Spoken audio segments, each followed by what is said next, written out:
It's hosting season. And this hosting season, you can enter eligible New York Lottery draw game tickets with Collect and Win for a chance to win a $5,000 gift card to use at the Home Depot. So, enter today and make one of the most stressful times of the year a little easier.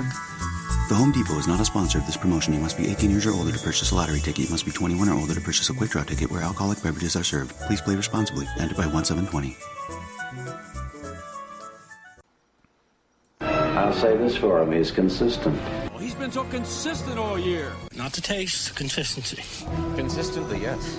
Consistency! Thanks, losers.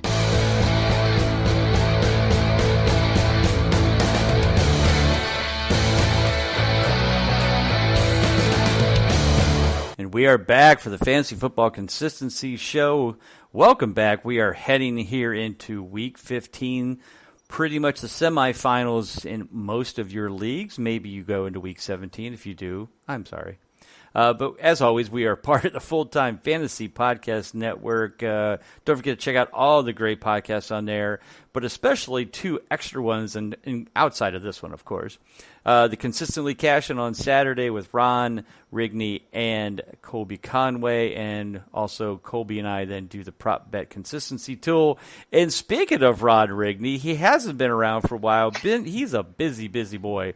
Working his ass off, being a good dad, taking care of things. I think he went to Universal last weekend. So, Ron, welcome back as the former co-host, now a regular co-host. Glad to have you, man. Thank you. The triumphant return. I've been anything but consistent the last few weeks, but we're trying to get back on that Yeah. consistency train here. And in playoff time, it's crunch time. I love these playoff questions. I'm getting people asking me if they should start Ryan Tannehill over Aaron Rodgers. I love it. Oh, I know. Yeah, it's and that's the thing this time of year, So I made the playoffs in 17 out of 23 leagues. Nice. That's what I expect, 75%. So I was really happy about that. Felt okay, solid year, doing well, and I think I only am in 5 left. So it's like last week was just. And the beatdown came from some of the damnedest people. Like, I lost to a team that started Noah Fant and A.J. Brown. Yes.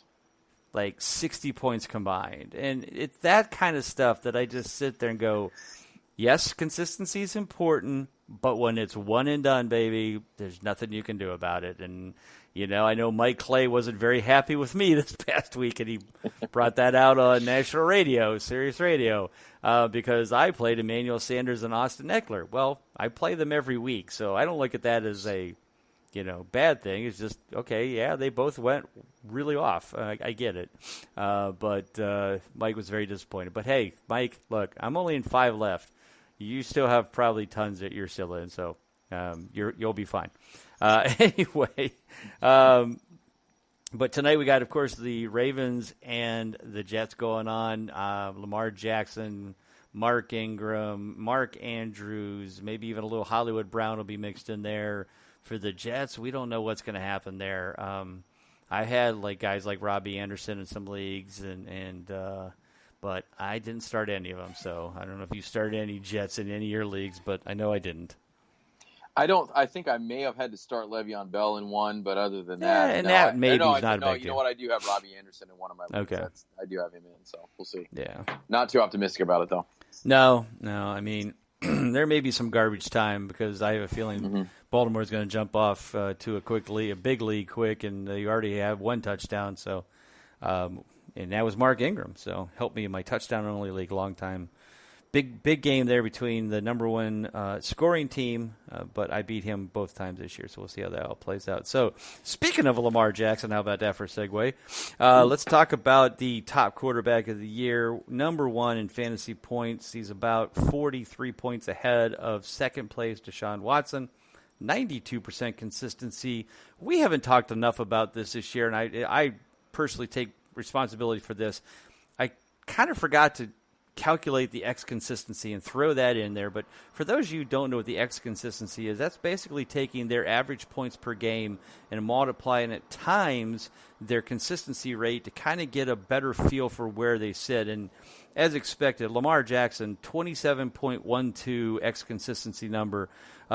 Second place is Dak Prescott at 21.6. So basically 6 full points. That's a lot, folks.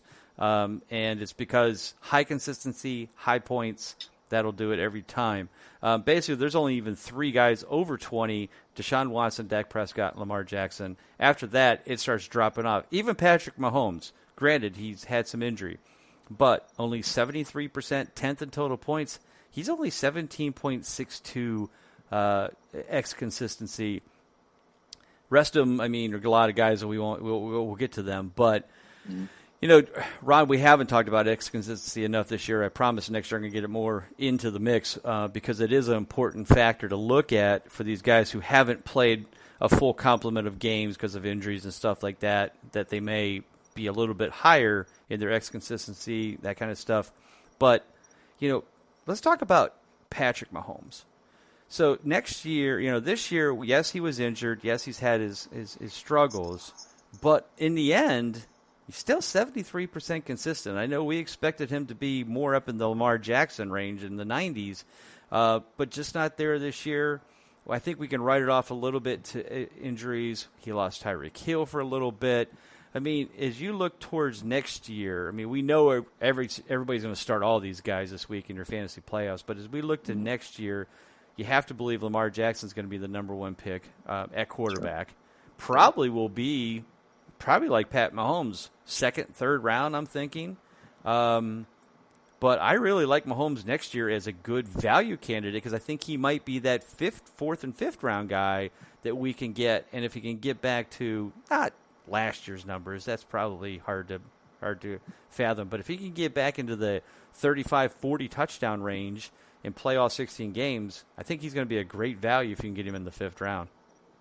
No, I agree, and it's going to be one of those things too, where, you know, like you said, he's going to be a little bit pushed down, like in that 4th or 5th round area, and it kind of goes to show, you know, what we talk about a little bit as well in investing so early in quarterback, you know, because when you look at guys past him, you know, you look at that consistency that we talk about, you look at the total points we talk about. There's going to be some guys coming up down the line here. They may not have the exact, you know, they may not have the consistency that Patrick Mahomes has, but they've definitely got the point totals that are going to surpass his.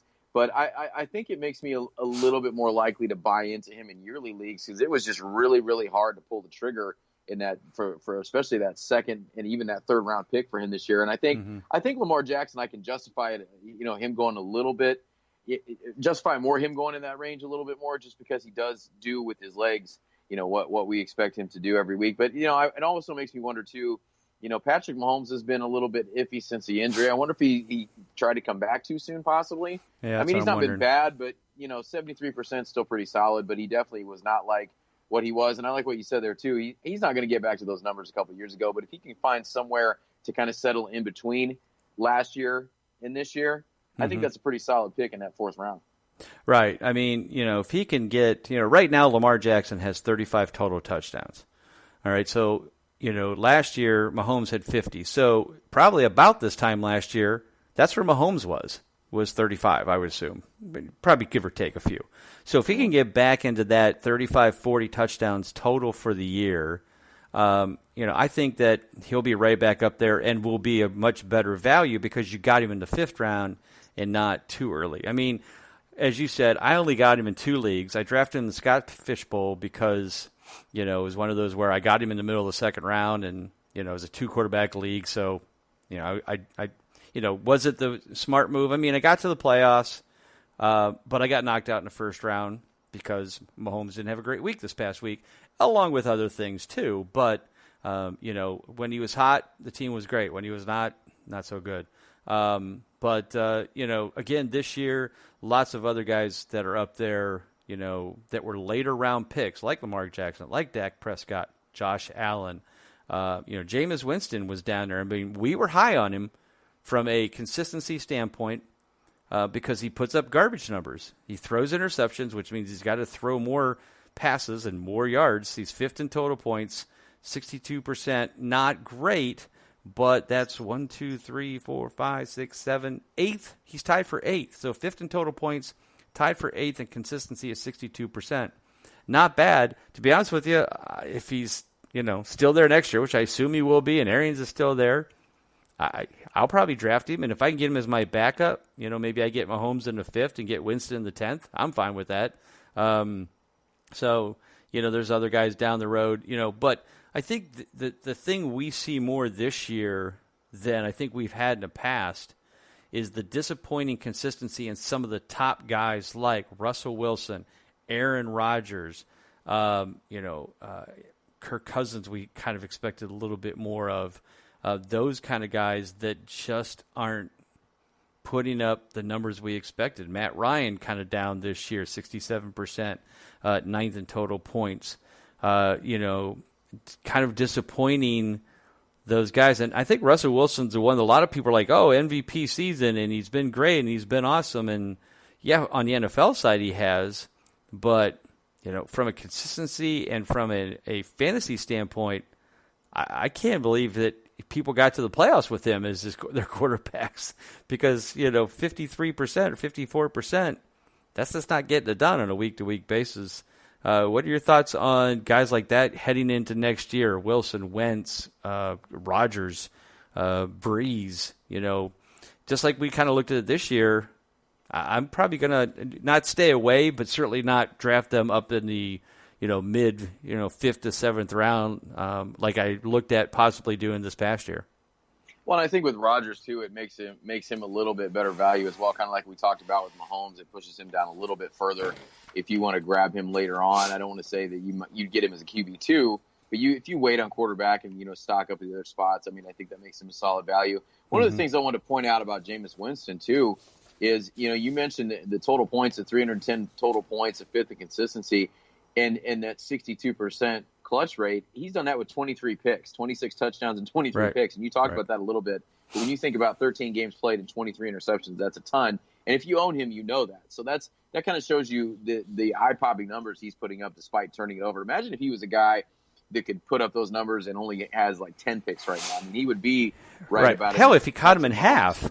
Yeah, that'd be right in that Patrick Mahomes neighborhood from last year. So the guy that I think is one of the biggest question marks, and it's not so much I think for his performance for Carson Wentz, is just the fact that he has nobody to throw to. Right. I got to watch him last week, and that's the first time I'd seen him play really up close when they played the Giants, and there's nobody for him to throw to. They've got to get that guy some help.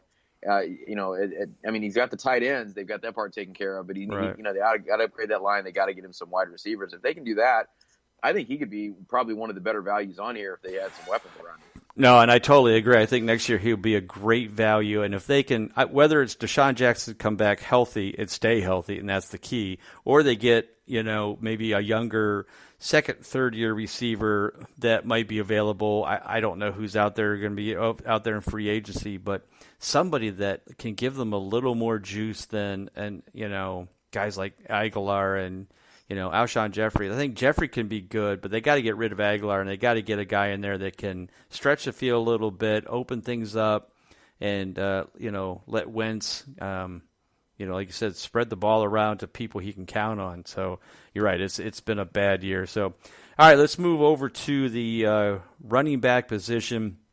Dalvin Cook, 100% consistent, second in total points. A little scary right now, because of the injury. He played some last week, got his clutch game, but they took it easy on him. So this week we'll see if he can be full force. If he can get 16 to 20 points, while that's not what we've been hoping for, I think that's what we can ask for. We just don't want him to get hurt again during the game and then, basically get 3 points and then sit on the bench the rest of the time. But they got a big game against, I think it's Seattle. Am I right? I think it's against Seattle. And, that will certainly be helpful. No, not Seattle. Where am I at? Minnesota. Oh, that's right. They're playing the Chargers. So they're playing at the Chargers. So that should be quite a shootout, I would think, between the two of them. We know the Chargers can put up the offense, so I would think there's going to be some points scored there. Kareem Hunt's 5 for 5, perfectly 100% consistent. I know I was high on picking him late in the drafts. I have him in a lot of the teams that I'm in the playoffs with right now in the semifinals. Kareem Hunt's on, I think, at least 3 or 4 out of that 5. because he's been a great flex since he's been playing, and certainly he's been very helpful. Not getting a ton of points. I mean, his X consistency is 14.22, which is exactly what he's averaging per game because of his 100% consistency. So it's, he's not getting 20 points a game, but he's getting 14 points a game, which is good enough, earning us clutch games, and that's what we want, and especially if you get him out of your flex. Then after that, you've got the big boys, Christian McCaffrey, Ezekiel Elliott, Leonard Fournette, Derrick Henry at 85%. Those three are at 92. Austin Eckler, 85. Nick Chubb, 85. All these guys, if you look at the teams that are probably in the playoffs right now in the semifinals, some of these guys are on those teams because they have been there, been consistent for you. Maybe not world beaters. I mean, Zeke hasn't been the top three guy you were hoping for. He's 6th in total points, but you can't beat the 92% consistency. So the teams that you have been taking into the playoffs here in your semifinals, Ron, any of these guys on your teams? Honestly, no. And okay. No, I honestly don't have them. And I was sitting here thinking of that when you were going through the names. And it's weird because, my teams, the three main playoff teams I have that are left out of my leagues, they've been powered by Lamar Jackson and my wide receivers. And they've been kind of weak at running back. I know I've complained to you about some of the guys that I have on there. We'll talk about them here a little bit later on. But I think the only one that I may have on any of my playoff teams might be Derrick Henry, I think, is on one of them. But other than that, I don't have a lot of these guys, and it's weird that I'm still sticking around. Maybe that's why I'm not sticking around in a lot of my other ones, because I don't have these guys. Right. But, a couple guys, too, that you took in that first round that you see a little bit further down. Like, you kind of hit it on the head there. They haven't been disappointing, but Zeke Elliott definitely hasn't put up those top three numbers. Right. But Kamara. We're talking about consistency, and he has definitely been consistent. Right. And Alvin Kamara has certainly been a disappointment. Top 4 pick, 11th in total points, missed a game or two. That's the kind of guys I have on my team. Right. Kamara's and Sonny Michel's. Right. So. And that's the thing, we're disappointed with 11th in total points and 82%. I mean, that's still not bad, but when you draft him in the top 4, you expect him to be Christian McCaffrey-esque 92% or Zeke Elliott 92%. Zeke's 6th in total points, but the 92% gives him that higher floor. So if you look at his X consistency, basically you got McCaffrey at 26, Dalvin Cook at 22, Eckler's at 17.5, and then Zeke is at 16.97. So he's 4th. So can't fault him for where he's at, but we were hoping for a little more, and I think that's it. But like you said, some of the first-round picks that have not performed at the level we hope. Kamara, we already talked. Le'Veon Bell, 13th in total points, 67%. Melvin Gordon, he was holding out, so we'll throw him out. Saquon Barkley, 18th in total points, 60%. Yes, he was injured. I don't think he's 100%. Actually, I hope that this sets that he falls maybe to like middle of the first round, and you can get him next year for a much better value than being a number 1 pick. But David Johnson, Joe Mixon, those are the kind of guys that we had kind of locked in as first round picks, and many of them have let us down this year. The ones that have come through were kind of the ones that I was looking at, and I drafted a lot, like Dalvin Cook, Austin Eckler, Nick Chubb, Chris Carson, all have been, up there, top 10 in points, top 10 in consistency. That's what I was hoping for, and that's what I got. Those are the ones that are really kind of getting me into the playoffs. Now, I have one league that I got I shouldn't say lucky, but it was lucky, where I had the number 4 pick overall. I took McCaffrey. And somehow Dalvin Cook fell back to me in the second round. Needless to say, I was first in total points, first in record. So now I'm in the semifinals, had a first-round bye. But now here I got Cook. It's kind of questionable injury-wise. McCaffrey now, Carolina has kind of given up now.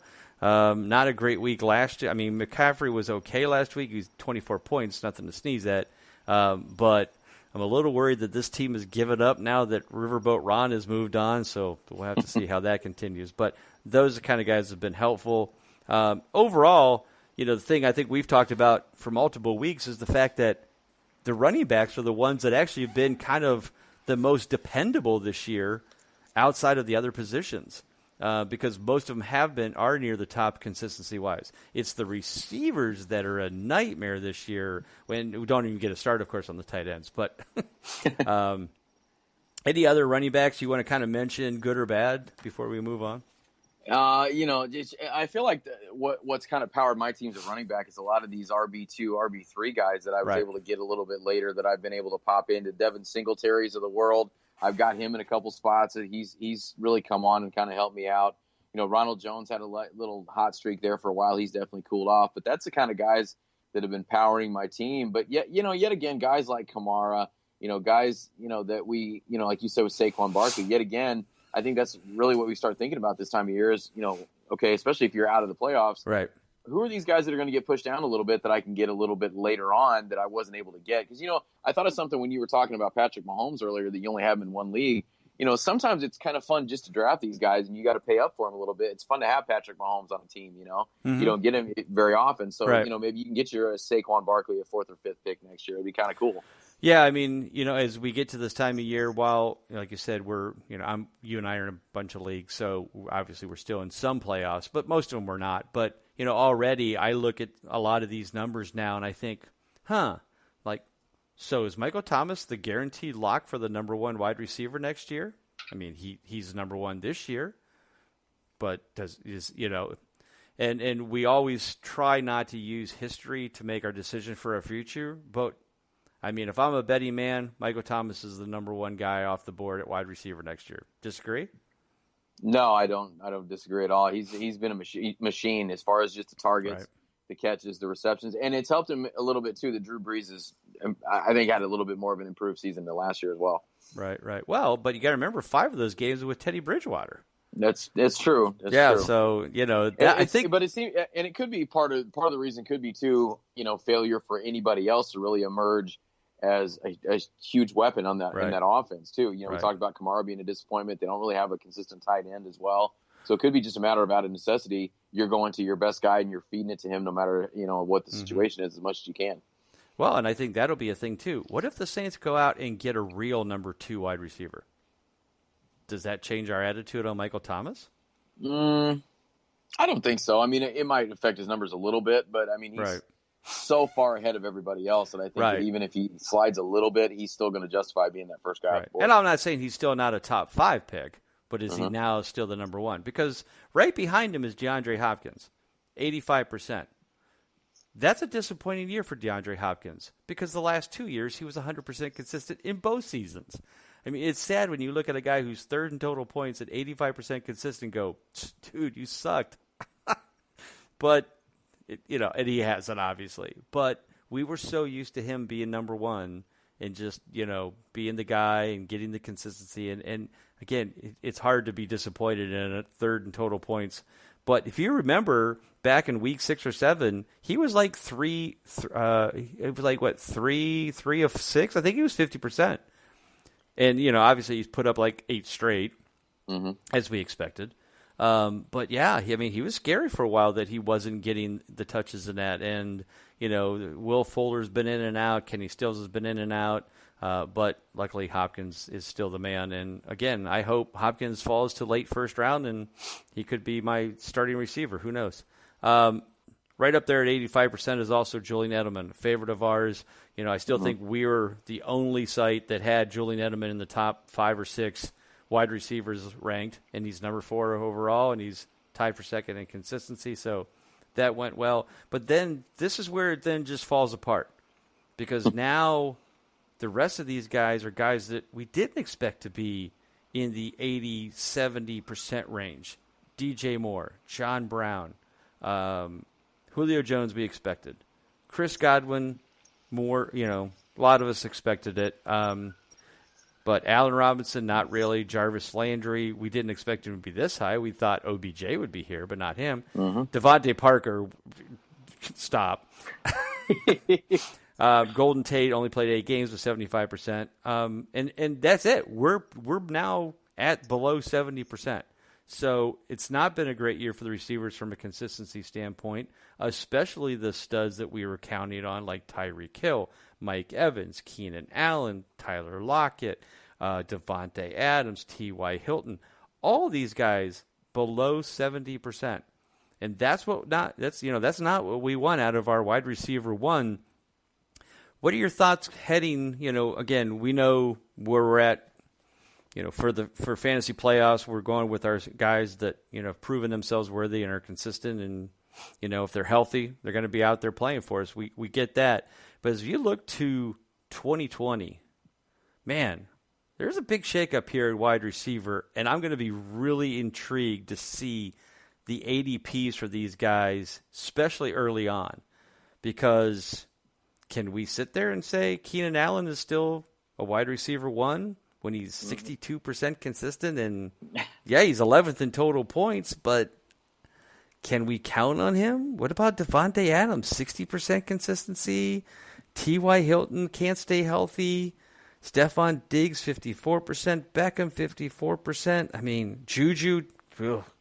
Now, if Juju gets everybody back and Big Ben, I feel a lot better about it. But still, like I said, Michael Thomas did fine with Teddy Bridgewater. A little bit different, but yeah, a little bit. Yeah, and injuries. A couple of guys you said, Juju's been nicked up. Right. Being a Colts fan, T.Y. Hilton is nicked up all the time. I think he's done for the year. So, that's always something with him as well. He's great when he's out there, but man, is he a disappointment just because he's not healthy a lot of the time. One of the things though, as I've worked my way down this list, we look at what Tom Brady has been this year. That just speaks even more to how consistent Julian Edelman is and how much he means to that offense, and him being fourth in total points despite the year Tom Brady is having.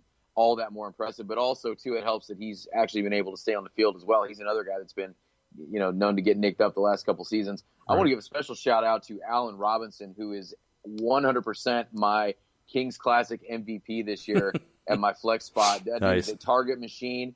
He's got Mitch Trubisky throwing to him. He's still 12th in total points. He's still up there, 77% consistent. And he's been a reason that I'm in playoffs in one of them, and then I finished just like 8 points out of the playoffs in the other one. It's been a lot of reason because of him. But yeah, it's going to be. I don't even know as far as how to even rank these guys. I don't even know where you begin trying to do this. And I think you almost have to wait until the off season is free agency and the draft and trades are over, because I think that's going to affect a lot of these guys as well, especially the Keenan Allens of the world. Do they move on to Phillip Rivers? Does Cam Newton go somewhere? I read a thing today where if the Chargers move on from Phillip Rivers, they're interested in Cam Newton. I don't know where this stuff comes from, but I think there's a few shakeups that could happen, and just be interesting to see if some quarterbacks change some spots. Right. Yeah, I mean, my thought is when it all shakes out, the ADP and the rankings, not our rankings, the regular ADP style where the general public is leaning, will probably just kind of default back to where they were last year. The top 12 will be Hopkins, Thomas, Julio, Tyreek Hilton, Tyreek Hill, T.Y. Hilton, Mike Evans, Thielen, Devontae Adams, all those guys that normally make up the top 12 probably will be there. Maybe different order, but they'll be there because nobody's going to say, oh, well, I can't draft Beckham because, he was so inconsistent last year, because they're not looking at it. Now, we'll look at it differently. We'll see. Who knows where, obviously, OBJ will be. But we'll assume he's back in Cleveland. If Cleveland get an offensive line, I'll feel a lot better about OBJ. But that's a tough task for them to put together. But we'll have to wait and see. Anybody else, wide receiver-wise, good or bad, down the list that, The one guy, actually, I want to bring up real quick that actually has kind of turned it around, because I think he was either 0 for 3 at some point at the beginning of the year, or maybe 1 for 4, was Robert Woods.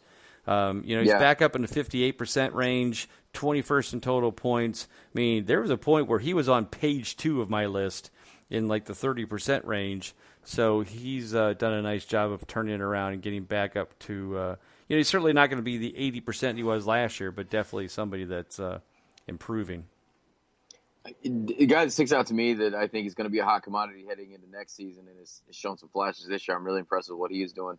And that's Darius Slayton. I think Darius Slayton is a guy that's been ultra impressive. He's yet another one of my unsung heroes in Kings Classic, and put up a huge week last week, a couple touchdowns. But you said Robert Woods. That reminded me of a guy on the opposite end of the spectrum there on the Rams. and that's Brandon Cooks. Brandon Cooks, need to put him on a milk carton or something because that dude's been MIA all season. He actually became a free agent in one of my money leagues, and I added him, and I was excited to get him. He's like my wide receiver 3, and honestly, he has not done anything for me in the 4 weeks that I've had him. And you watch them play, and it's dominated by Robert Woods, Cooper Kupp, and now Tyler Higbee, kind of getting in the mix there as well. So it'll be interesting to see what happens with Brandon Cooks if he's even around with the Rams next season. Yeah, I mean, I assume he's got to be costing them quite a bit of money, and like you said, we'll just have to wait and see. I mean, there's going to be shakeups. We know there'll be certain players. Like I said, I don't know who's all free agents here and who could move on and who can't. But I assume most of the big boys are kind of set in stone. But we'll just have to wait and see. But it's usually the wide receiver 2s and 3s that move around, and you kind of go, well, this guy moved here, and this could be different, and so we'll have to see how that all plays out. All right, let's move on to just the complete mess that we like to call the tight ends. Man, when we talked about this in the off season. We knew that there's going to be consistency problems at the tight end position. So, if you can stream them, that would be good. Here's some streaming options. We threw that out at you. And I still feel good about the picks we promoted. Evan Ingram, obviously Ertz and Kelly and Kittle, but, they were pretty high. But, it just couldn't stay healthy. I mean, Hunter Henry, missed some games. Zach Ertz hasn't been great, but he's second in total points, but he's 69% consistency. We talked about Jared Cook. Interestingly enough, Jared Cook has kind of turned it around. He was really bad early in the year. Now he's at 64%. So he's actually now back in the top 10, 7th in total points. Sadly, I kind of dumped him in most leagues because I thought he was going to be nothing, and he's kind of turned it around. So good for you if you've got him. But it's just been a mess. We've got Kelsey first, total points, 100% consistent. Hunter Henry, 89%, but hasn't played all the games. Evan Ingram, 88%, hasn't played all the games. Austin Hooper, 80%, missed 3 games. Kittle's missed a couple games, but he's 73%. And that's the thing. It's Ertz and Kittle are 2nd and 5th in total points, but 73%, 69% means that they're right in there with everybody else. And yet, if you had to draft them, you had to get them in the 2nd, 3rd round. I don't have them hardly in any leagues. The only league I have Kelsey in was in the Scott Fish Bowl because you got 1.5 for tight ends, and so I jumped on him early. Again, got me in the playoffs, but certainly didn't work out the best for me. But after that, you get in, below 70%. There's only 4 or 5 total tight ends that are even above 50% after that, and that's Ertz, Waller, Cook, Andrews, and Goddard. Oh, and Greg Olson's at 50%, but now he's hurt. It's just been a mess, and I don't see it getting any better next year, to be honest with you. I think it's one of those where you've got to get one of these, I'll say, top 8 guys. And if you don't, you're rolling the dice every week. Well, and I look at it too. We were talking about what running backs I have on my team, and the trend here is the teams that I have some questionable running backs on. I have some solid tight ends. I've got Kelsey, Ertz, and Mark Andrews in the leagues that I'm still in the playoffs. I got one playoff team where I'm having to rock Jason Witten most weeks, and I've had to play some matchups there. But it doesn't give me a lot of hope for anything to come along and save this. I think maybe O.J. Howard could be a guy who might show some signs of life next year. I don't really know about him. Tyler Higbee's a guy that's really come on here at the end that could breathe some life into this position too. He's looked extremely solid in the absence of Gerald Everett. But a couple of guys that I'm hoping are going to ride in and save this thing are rookies this year. Noah Fant and T.J. Hawkins in the world. I think those guys with a year under their belt, especially if Denver can get somebody in there that can play quarterback. I don't know if Drew Lock's the answer or not, but he looked good in limited action he's gotten this season. Those could be a couple of guys that could be some value picks that could really be really have some promise at this position, that we looked at kind of going into this year too. Will Dissly's a guy that'll come back as well, hopefully, and be healthy and be able to step in there and maybe become a consistent option again also. Right. And I think that's what we'll have to look at. It's going to be one of those, either you got to get them early or you've got to take some chances, and maybe you get two of them in the 9th and 10th round. Like you said, get a Will Dissly and Ian Thomas or somebody. Well, and Mark Andrews is the guy that you didn't get super early this year. Right. So he's that guy, that has really been solid, 4th in total points, 62% consistent. And a lot of that, obviously because of Lamar Jackson. Right. Like I'm riding Ian Thomas in the Kings Classic because I was basically playing Russian or tight end roulette every week. And I saw Thomas was still sitting out there available when I knew that Olsen may or may not have played last week. So I jumped on him, grabbed him, for $2 because people kind of were forgetting about bidding on him. And, he got me 17 points. So, I mean, again, it made the difference pretty much with me beating Mike Clay. Now Olsen may come back this week. I can't believe they would do that with him. I mean, it's a concussion protocol. I mean, why would you go back out there when you have there's no playoffs to play for? At least I don't think that Carolina does. Well, and especially too with the history he's had with injuries, but concussions as well. Right. Already. I mean, my thought is leave him out. I mean, why take that chance? But I know they're athletes and they're paid big money, and I suppose if I was him, I'd want to be out there too. But my thought is he'll be retiring in the off season, and Ian Thomas will be a great pick, and hopefully I'll get him on a bunch of my teams. But as we move down the list, like I said, some disappointments this year. Jack Doyle, O.J. Howard. We can't rant enough about that one. Njoku, Delaney Walker, Jimmy Graham. I mean, all of these guys, we expected more. I mean, we didn't expect them to be great, but we expected to at least get some consistency. I think the biggest disappointment to me, because I didn't draft O.J. Howard. I saw Bruce Arians was the coach. I was kind of like, he's not a big fan of tight ends. I know a lot of people argued with me at that point back in the season, but I was all in back on Delaney Walker being healthy again and coming back and playing. But I think he's over the hill. I mean, he only played 7 games. Even in those games, he had 2 clutch games, and I got to see one of them the first game of the year when he caught 2 touchdowns against the Browns. So there we go. And he hasn't done anything all year since. And Jonnu Smith came in and hasn't done much better. But that's because they got Ryan Tannehill. They got a guy with an arm. He's been throwing more to A.J. Brown and deeper passes. So, and obviously Derrick Henry has been a machine. So there's that. Any other guys that you see there that, maybe could turn their season around? I know you talked about the younger guys, but you think any of these veterans can get back on to the right path next year, or are they all going to be guys we just don't mess with? I mean, the only guy that I can see here that maybe could potentially do something is maybe Mike Gesicki, possibly. Waiting for him to figure it out for a while.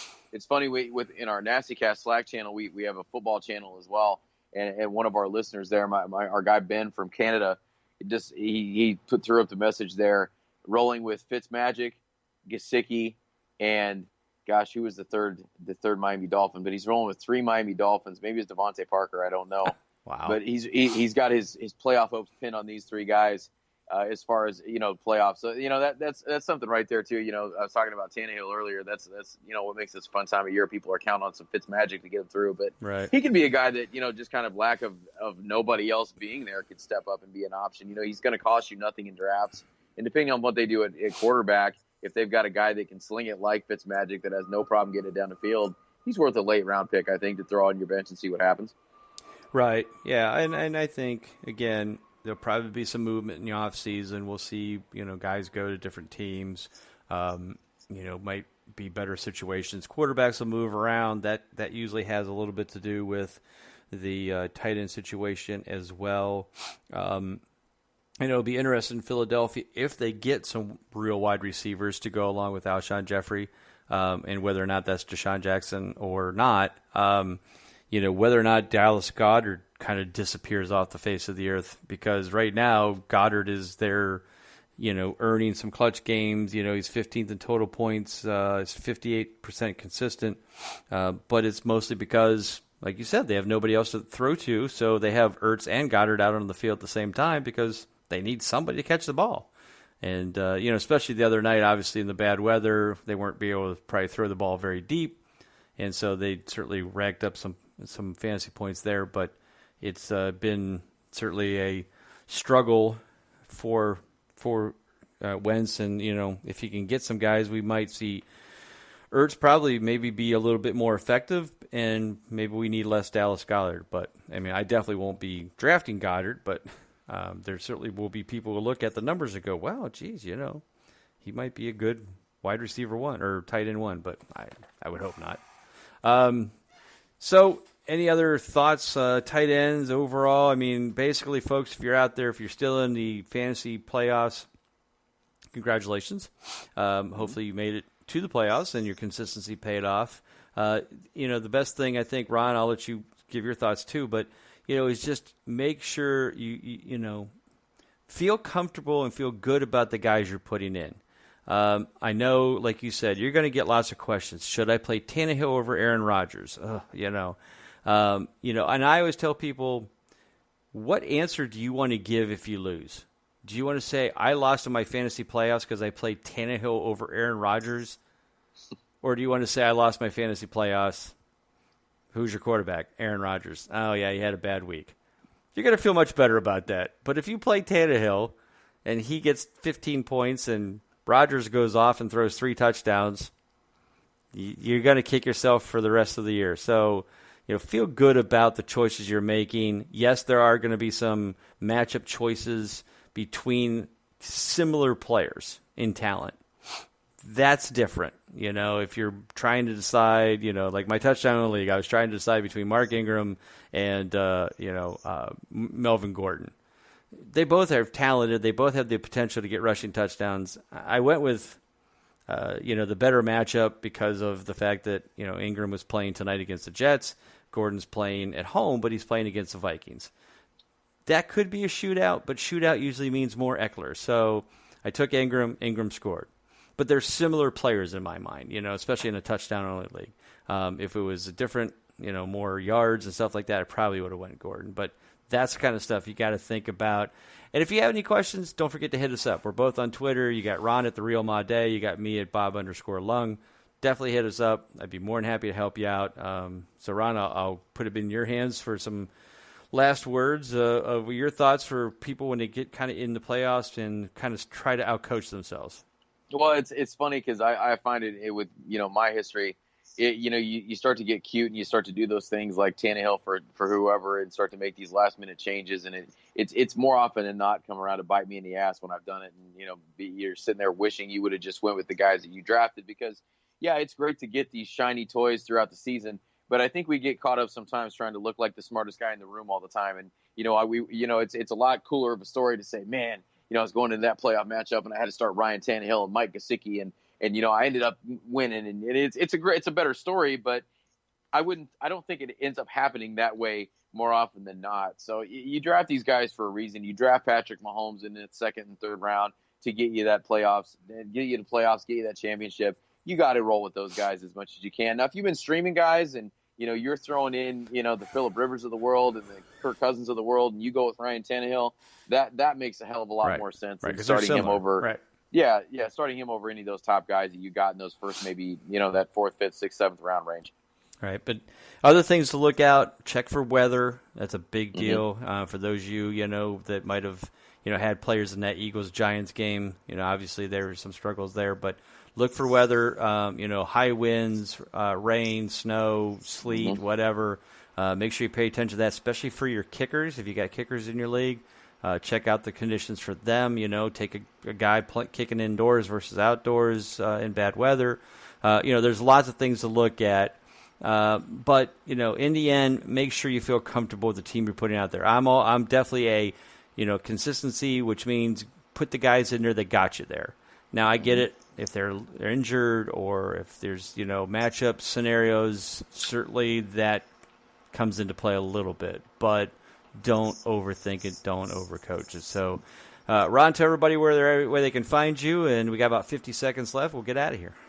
Okay, so you can find me at The Real My Day on Twitter, of course, BigGuyFantasySports.com, and the Consistency Cash-In podcast with Colby Conway. I'll hopefully make my triumphant return to that this weekend as well. And you can check me out. We're doing the Fantrax Dynasty Baseball, the minor league previews. We did the gross, disgusting system that is the Houston Astros last week, so check that out anywhere you find your podcasts. Got it. And, of course, you can find me at Bob_Lung on Twitter. Like I said, you got any questions about your fantasy playoffs, certainly hit us up. We'll be more than happy to help you out.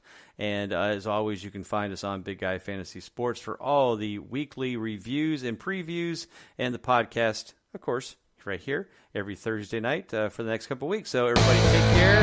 God bless. We'll talk to you soon. Everybody have a great week and happy holidays. It's hosting season. And this hosting season, you could enter eligible New York Lottery draw game tickets with Collect and Win for a chance to win a $5,000 gift card to use at the Home Depot. So, enter today and make one of the most stressful times of the year a little easier. The Home Depot is not a sponsor of this promotion. You must be 18 years or older to purchase a lottery ticket. You must be 21 or older to purchase a quick draw ticket where alcoholic beverages are served. Please play responsibly. Entered by 1/7/20. Is your cell phone bill out of control? Then this is your wake-up call. The new TracFone Wireless gives you unlimited talk and text starting at $20 a month, no contract, plus unlimited carryover data with active service. Yep, the new TracFone Wireless. Now you're in control. See terms and conditions at TracFone.com.